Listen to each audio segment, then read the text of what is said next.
മനുഷ്യർ പോലും ഭക്തി കാണിക്കാൻ മടിക്കുന്ന ഇന്നത്തെ കാലത്ത് ഒരു നായ അതിൻ്റെ ഭക്തി ഭഗവാനോട് കാണിക്കുന്ന വിഷ്വലാണ് നിങ്ങളിനി കാണിക്കാൻ പോകുന്നത്. ഒരു അത്ഭുതം.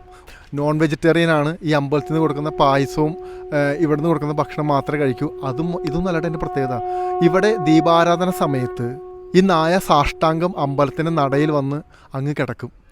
സംശയിച്ചാൽ കാരണം ഒരു നായയാണ്, നമുക്ക് എങ്ങനെയാണെന്നൊന്നും അറിയില്ലല്ലോ. പക്ഷേ ഞങ്ങളോട് വന്ന് കയറിയപ്പോൾ തന്നെ ദീപാരാധന സമയമായിരുന്നു. ഞങ്ങൾക്ക് ആ വിഷ്വൽ കിട്ടി. ആ വിഷ്വൽ ഞങ്ങൾ കാണിച്ചു തരാം. ഞാനിപ്പോൾ നിൽക്കുന്നത് കണയന്നൂർ ശ്രീ മഹാദേവ ക്ഷേത്രം ചോറ്റാനിക്കരയിലാണ്.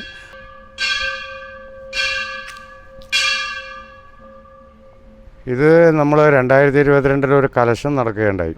കലശത്തിന് ശേഷം ആ സമയത്ത് ഇവിടെ വന്നുപെട്ട ഒരു സാധനമാണ്. അതുപോലെ സന്ധ്യയ്ക്ക് ദീപാരാധനയ്ക്ക് ശംഖ് വിളിക്കുമ്പോഴും അവൻ ഇതുപോലെ നമസ്കരിച്ച് കിടക്കും. എവിടെ കാണുന്ന വെച്ചാൽ അവിടെ അങ്ങ് കിടക്കും. എവിടെ നിന്നാണോ അവൻ കേൾക്കുന്നത് അവിടെ അങ്ങ് കിടക്കും. കൈയും കാലും നിർത്തി അങ്ങ് കിടക്കും. ഇടയ്ക്ക് മണിയടിക്കുമ്പോൾ ഒരു ഓലിയിടും. ഓ എന്നും പറഞ്ഞ് ഇങ്ങനെ ഓലിയിടും മണിയടിക്കുമ്പോൾ മണിയടിക്കുമ്പോൾ.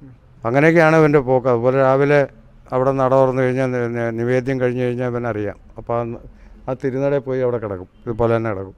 അപ്പോൾ അവിടെ നിന്ന് കഴകം പാൽപ്പായസോ നെയ്പായസോ അല്ല ചോറൊന്നും ഇത്യാദി സാധനമൊന്നും നോണോ അങ്ങനെയുള്ള കഴിക്കില്ല. ഒന്നും കഴിക്കില്ല. ഇറച്ചി മീനും ഒന്നും കഴിക്കില്ല. കൂട്ടുപായസം നെയ്പായസം ഇതാണ് ഇഷ്ടം.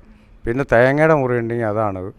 ഇത് ഇവിടെ എറിഞ്ഞുടക്കണ തേങ്ങയാണ്. അത് എറിഞ്ഞുടക്കുന്ന തേങ്ങ അതെടുത്തിട്ട് അപ്പോൾ നമ്മൾ അത് എടുത്ത് മാറ്റും. അങ്ങനെ കൊടുക്കാറില്ല, നമുക്ക് അനുഭവമുള്ള. നോർമൽ ഇങ്ങനെ ചേട്ടനെ ആദ്യമായിട്ടാണോ കാണുന്നത്, അതോ ഇതിൽ എന്തെങ്കിലും ഒരു പ്രത്യേകതയാണ് തോന്നിയോ ഇങ്ങനെ ചെയ്യുന്നത്? ഞങ്ങൾക്ക് ഒരു അതിശയം തോന്നുന്നുണ്ട്. ഈ ദിവാരം സമയത്ത് പിന്നെ എന്താണ് ശംഖ് വിളിക്കുമ്പോൾ അതെന്താ അങ്ങനെ കിടക്കണമെന്നുള്ളത്. അപ്പോഴേ എവിടെയാണെന്ന് വെച്ച് കഴിഞ്ഞാൽ അവിടെ അങ്ങ് കിടന്നോളും. അല്ല ഓടി വന്ന് ഇവിടെ വന്ന് കിടക്കണമെന്ന് മിക്കവാറും ആ ദിവാരം സമയത്ത് ഇവിടെ ഉണ്ടാവും. അതായത് നടയുടെ ഫ്രണ്ടിലാണ് ഇവിടെ ഉണ്ടാവും. ഇപ്പം നിങ്ങൾ തന്നെ ഉണ്ടല്ലോ, അവിടെ നിന്ന് വരികയായിരുന്നു, ശംഖ് വിളിച്ചു, അവിടെ അങ്ങ് കിടന്നു. അതെ, നമ്മളെ അമ്പലത്തിലോട്ട് കയറി വരുമ്പോൾ ആൾ നിന്നത് അവിടെ കേട്ടോ, അമ്പലത്തിൻ്റെ സൈഡിൽ നിന്ന്. അവിടെ നിന്ന് കയറി നമ്മൾ ഇവിടെ ഒന്ന് സംസാരിച്ച് നിന്നപ്പോഴേക്കും ശംഖുവിളിയും വന്നു, ദീപാരാധനയുടെ മണിയടിയും തൊട്ടപ്പോൾ ആൾ നടന്ന് ഇവിടെ വന്നു, അവിടെ തന്നെ കിടന്നു. അപ്പോഴാണ് ആ ശംഖുവിളി ഇത് വരുമ്പോൾ ആരെങ്കിലും പരിചയമില്ലാത്തവർ വന്നു കഴിഞ്ഞാൽ ആ സമയത്ത് വന്നു കഴിഞ്ഞാൽ ഉടനെ നമുക്ക് കുരയ്ക്കും ആരാന്നുള്ളത്. അപ്പം ഞാൻ തന്നെ കയറി വന്നു കഴിഞ്ഞാൽ ചിലപ്പോൾ മനസ്സിലായില്ലെന്നുണ്ടെങ്കിൽ ബോധം പറഞ്ഞൊന്ന് കുരയ്ക്കും. എന്താണെന്ന് വയ്ക്കുമ്പോൾ അതിൻ്റെ ഒരു ചിലപ്പോൾ മനസ്സിലാകാത്തതുകൊണ്ടാകും.